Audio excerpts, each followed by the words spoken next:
गोटी कट कटाई द बलमुआ की बलमुआ बलमुआ बलमुआ की गोटी कट कटाई द बलमुआ जाइबो देवघर नगरी हो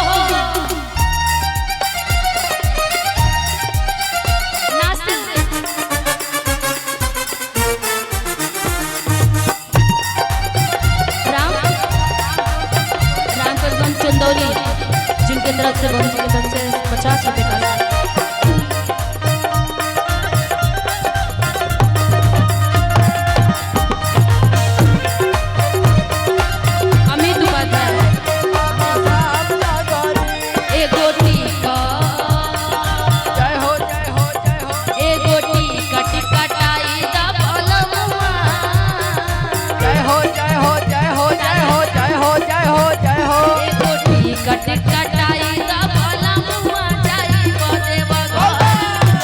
कटे कटाई द बलमुआ जाइबे बाबा धाम नगरी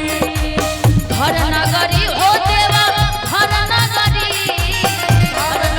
हो बाबा धाम नगरी धाम नगरी हो बाबा धाम नगरी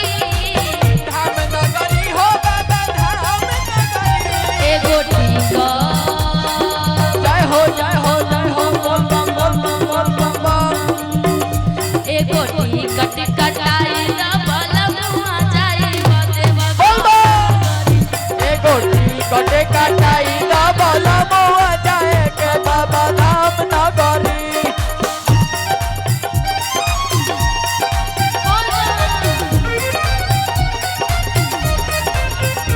मदन कुमार शर्मा जी देवघर जिला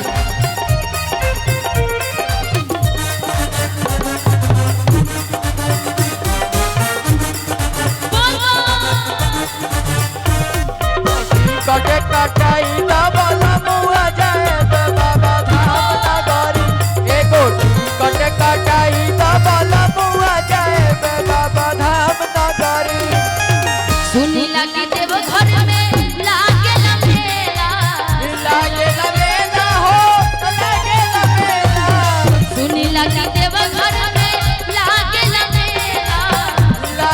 मेला हो लागे मेला मेला के नाम सुनी मन तरसेला राजा मन तरसेला सुनी लगी देवघर में लागे मेला सुनी लगी देवघर में लागे मेला मेला के नाम सुनी मन तरसेला मोरा मन तरसेला मन तरसेला बमजी मन तरसेला बंदी मन तरसेला ए गोटी का बोल बम ए गोटी कट कटाई द बलमुआ जाइबो नगरी ए गोटी कटे कटाई द बलमुआ जाए बाबा धाम नगरी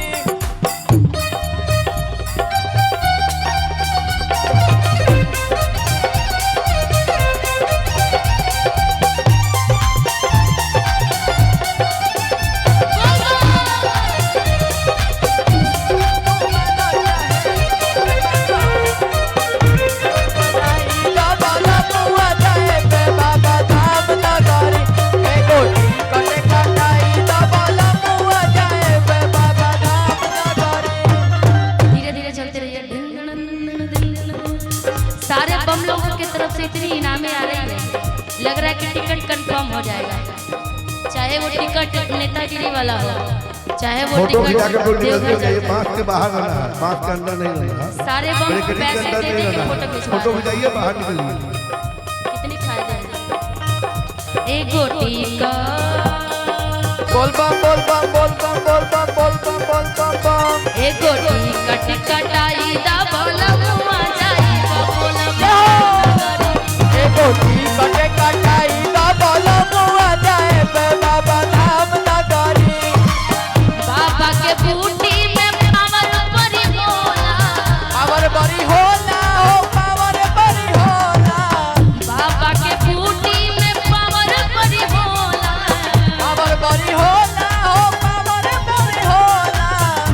जाए